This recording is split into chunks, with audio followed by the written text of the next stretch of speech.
Bon, pour ceux qui se demandaient, tu sais, l'idée que la corde bougeait 2 fois plus vite qu'une poulie qui est mobile, qu'on appelle. Donc, voici un petit peu la petite méthode, là. Donc, je fais un lien, en guillemets, là, au problème numéro 2 du chapitre 5, en fin de compte, là.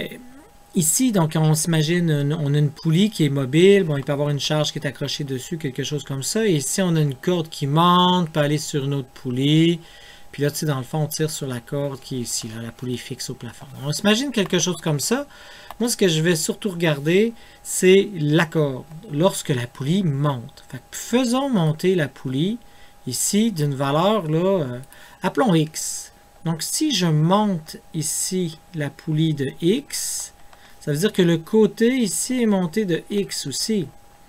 Donc, ce petit bout-là supplémentaire, il doit se retrouver à quelque part. Là, en ce moment, j'ai le bout de la corde qui est ici. J'ai encore la demi de la circonférence qui se rend jusque-là. La demi de la circonférence. Donc, il faut que le X soit quelque part. Le X, et donc, se retrouve ici.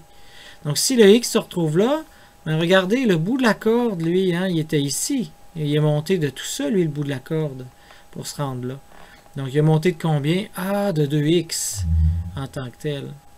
Bon, si on le fait avec des chiffres, peut-être qu'il y en a qui vont mieux comprendre. Mettons qu'au début, j'avais 10 ici.